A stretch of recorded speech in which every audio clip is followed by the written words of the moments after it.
विवेकानंद भाषा रे प्रथमे आम मान को लोक माने हसिबे तापर आम सहित प्रतियोगिता करिवे तापर जते आम प्रतिभार विकसित हो जिवो आमको हसुथिबा लोक माने प्रथमे आम पाखक आसीबे।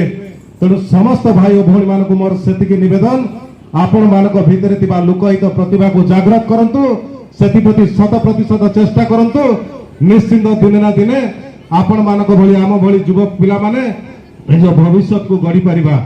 भारत युव व्यापार और क्रीड़ा मंत्रालय अधीनस्थ नेहरू युव केन्द्र और अग्रणी सामाजिक अनुष्ठान उत्कर्ष परिवार अनुकूल अपी जिंदल कम्युनिटी कॉलेज परिसर में जिला स्तरीय युव संसद कार्यक्रम अनुष्ठित हो जाइछि।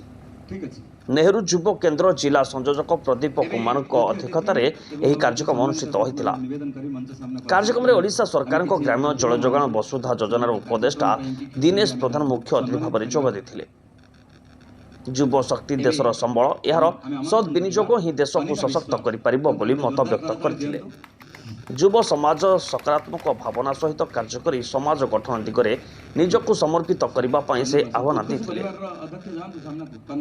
मुख्य वक्ता सुशांत त्रिपाठी युवक युवती मानक आगामी दिन में किपरि देशर भविष्य गठन करें और देश को किपरि विश्व दरबार में परिचित करेंगे से विषय आह्वान देते।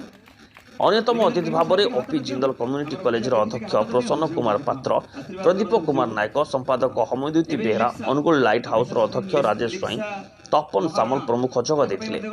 शेष में मुख्य वक्ता कार्यक्रम में योगदान कर 280 युवक युवती को शपथ पाठ कराइथिले। अनुष्ठान पक्षर जिला संयोजक प्रदीप कुमार महोदय को विदायकालीन संबर्धना ज्ञापन पूर्वक अनुष्ठान उत्कर्ष गौरव सम्मान सम्मानित कर अनुष्ठान सभापति तथा प्रतिष्ठाता भीष्म साहू धन्यवाद अर्पण करथिले।